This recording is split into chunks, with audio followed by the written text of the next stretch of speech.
Billy Dib and Tevin Farmer. It's been bloody, it's been brutal. It hasn't been pretty, but gee, it's been a tough fight.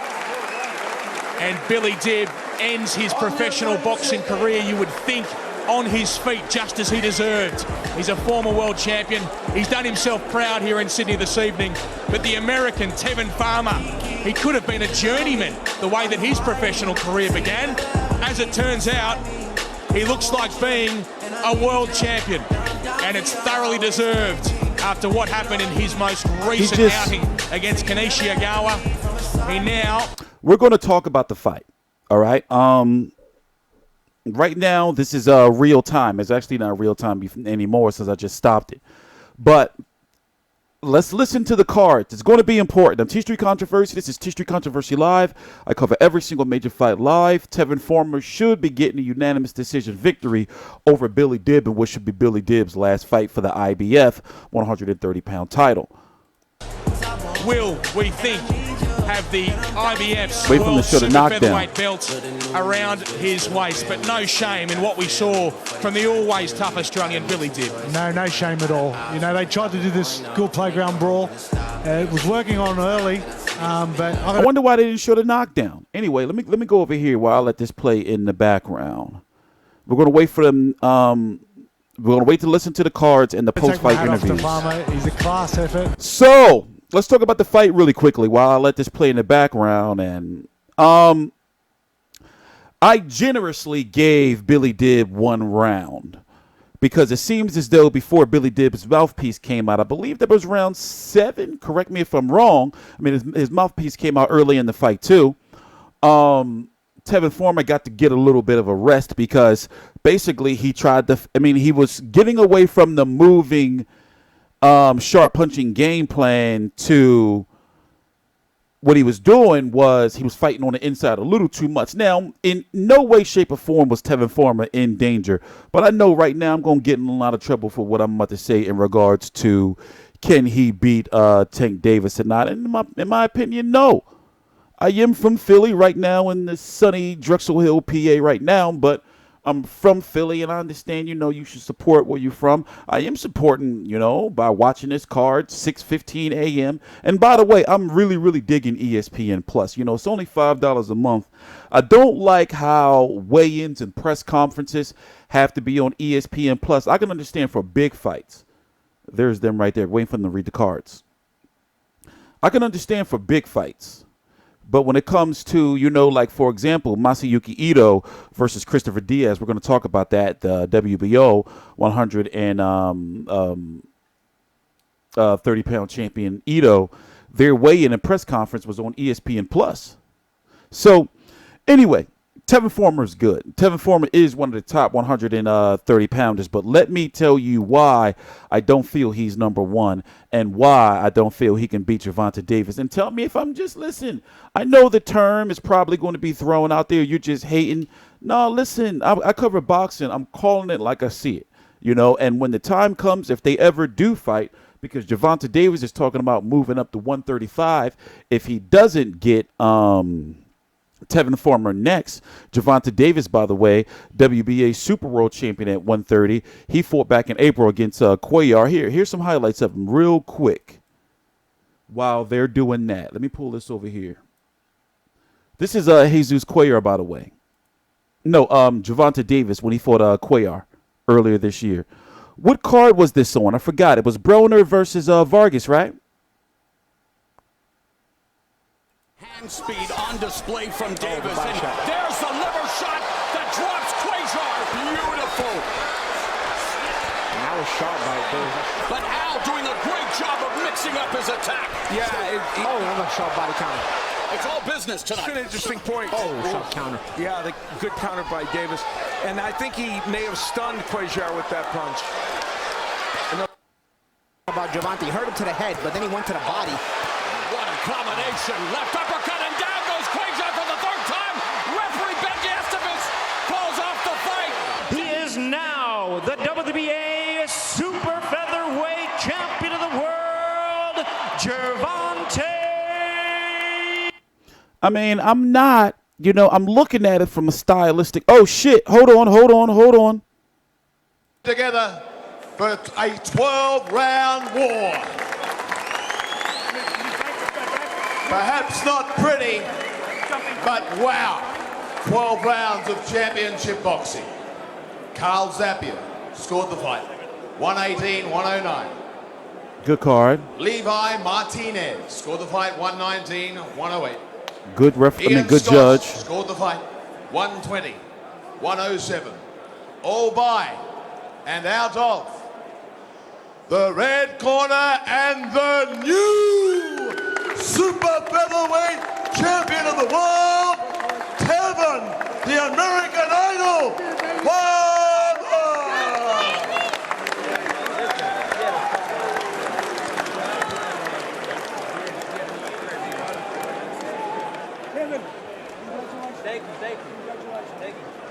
Billy, please stay with me. Emotional scenes. Tevin, stay with me. I'll spin you around here. We'll talk to Billy. I know you must be ecstatic.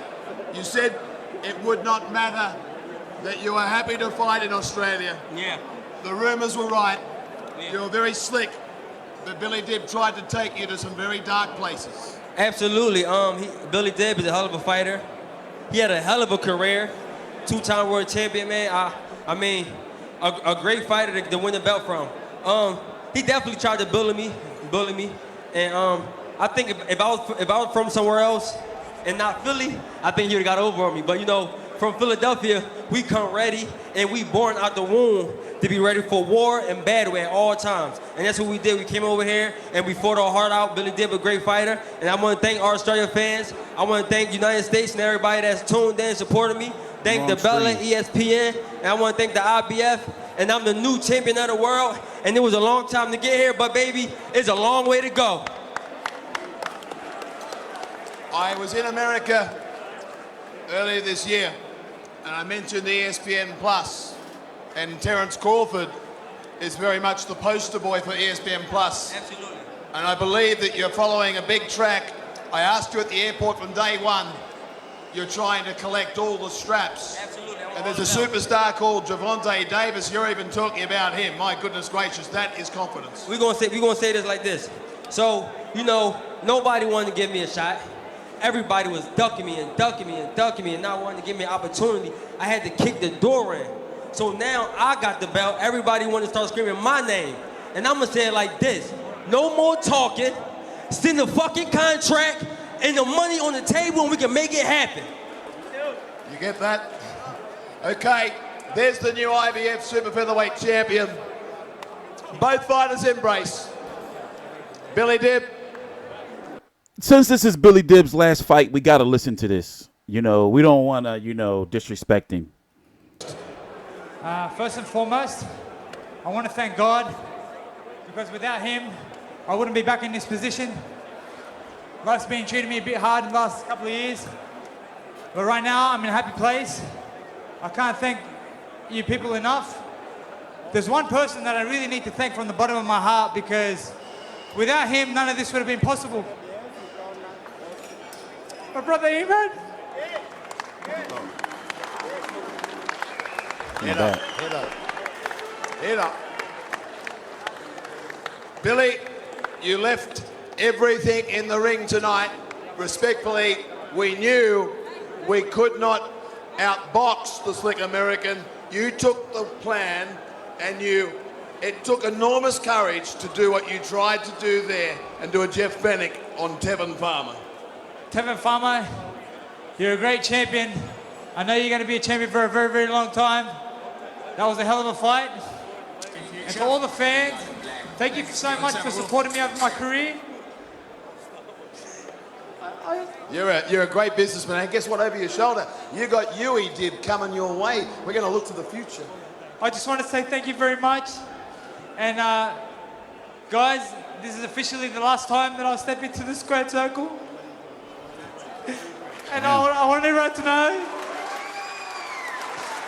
that no matter what happens in your life, just keep working hard and dreams come true, because this was a dream of mine to fight for a world title at home, and I've done it. Thank you very much.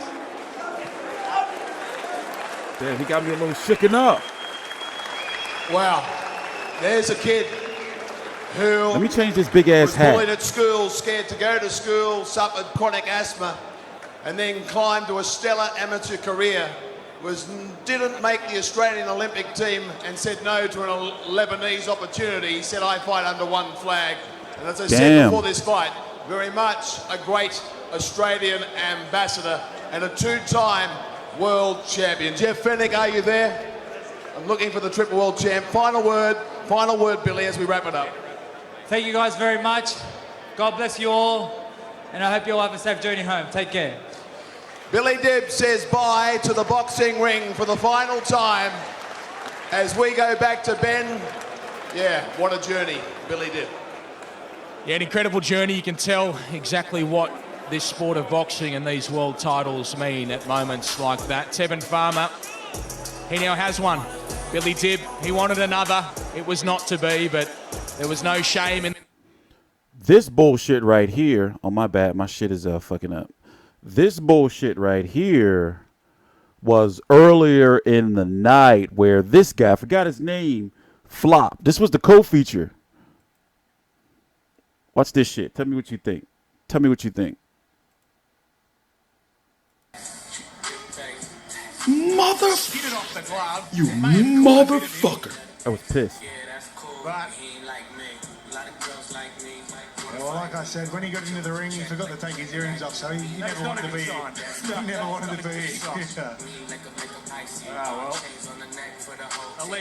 That was earlier in the night. But let's go look at the Gervonta Davis said he was going to be watching the fight, but I guess he went to sleep. I was on his, he said he was going to stay up and watch the fight, so I had sent him the link,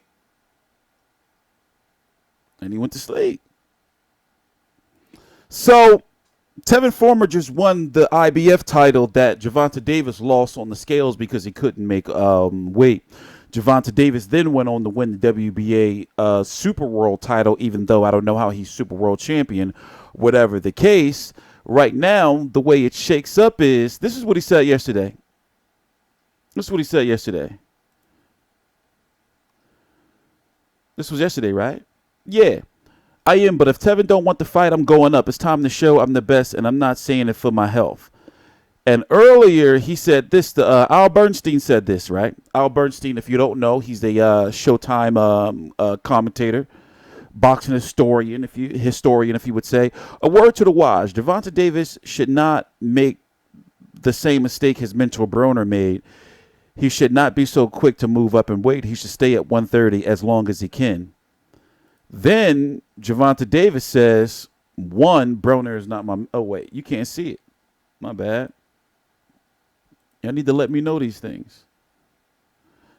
He says, 1, Broner is not my mentor. 2, who at 135 can beat me? And then I didn't know, I found this and I said, No. At 135, Lomachenko is the WBO champion. Currently, Mikey Easter is the WBC and IBF. So, But moving on to the 130-pound division. You got Miguel Burchuk, who's the WBC. You got Gervonta Davis, WBA. Alberto Machado, WBA World. Now Tevin Farmer is the IBF champion. And then you have Masayuki Ito, who's the WBO. I think that Gervonta Davis versus Tevin Farmer should happen ASAP. And in my personal opinion, like I said, looking at Gervonta Davis has more power. Gervonta Davis is faster. You may say that Tevin Farmer is the slicker fighter, but when you look at Gervonta Davis, come on. The proof is in the pudding. I'm trying to find ways Tevin Farmer can win. We would have to see a Tevin Farmer we didn't see before. For example, I was very, very happy that he did get the knockdown. Let me go see. Is it on here? I was very happy he did get the knockdown against Billy Dib because it made sure that it set him apart in regards to the cards, because one thing you don't want to do is you don't want to trust Australian cards or cards over in foreign territories anyway. And I'm talking about, for example, if there's somebody coming over here to the United States from Germany or from wherever, I'm not expecting them to trust our cards. I'm just saying, you know, I'm glad that from the beginning I saw he was sharper. For example, this was the sharpest I've seen Tevin Farmer. I've seen him fight live, in person. I've seen him fight, you know, on TV, on YouTube. I've seen all of the fights that are available to watch of his. So this is the sharpest I've seen him. Yeah, he was sharp against Ivan Redkach, and I can understand why, because he was being showcased on Showtime, you know. But now, you know, like, I think this is I don't know, is this the peak of his ability? One thing that's always going to limit him is his power, you know. And in mid to late rounds, he has a tendency to, you know, get away from the game plan, fight on the inside, you know, and try to, you know, like, show how big his balls is, you know, when he should continue to be that boxer, that mover. I mean, yeah, the style may not be pleasing, but he'll win. Matching him up against Gervonta Davis, he's going to have to do a hell of a lot of moving. His punch output is going to have to come up, and he's going to have to really utilize that straight right hand, because that straight right hand, and he has it makes it through the guard and it's crisp, but it's not nothing that says, yeah, respect it behind it, you know. I mean, outside of fighters who don't lack head movement, they can't get away from it, so they get frustrated. You see what I'm saying? This is the knockdown. This is where it Delayed happens. reaction. Ladies, oh. Straight Oh! the nose and the cheek of Dib, a left hook that got between the hands, and then Dib just needed to hang on. And he did. Almost. You know, I really like ESPN Plus. I'm going to put the information down in the description box. You motherfuckers are really pissing me off that, like, y'all bitching about $5. You know how hard it would have been to watch this fight just a year ago? I cover Jeff Horn fights when he fights over there, before he fought Pacquiao and after. I cover Anthony Mundine fights, Joseph Parker fights, even though he's from New Zealand. You know how hard it is to watch these fights live? And ESPN Plus is giving that to us? You motherfuckers piss me off, man. You don't know how good you have it. You don't know. Anyway, moving on. Masayuki Ito beat Christopher Diaz on ESPN Plus last week, and he is now the WBO champion. I don't know which route they're going to go with Masayuki Ito, and if Top Rank has an option on him. And right now, when it comes to Tevin Farmer, his sole promoter, from my understanding, is Lou DiBella, and Lou DiBella has been allowing him to fight around on different networks. You know, for example, he fought on HBO against Kenichi Owagawa for the IBF title. Owagawa got it in a very in a decision in which I felt he shouldn't have got, but then he ended up failing the drug test, which is the reason why Tevin Farmer is here today. So, looking at what possible fights he can take if the Gervonta Davis fight doesn't happen, then Alberto Machado will be a very, very good fight for him.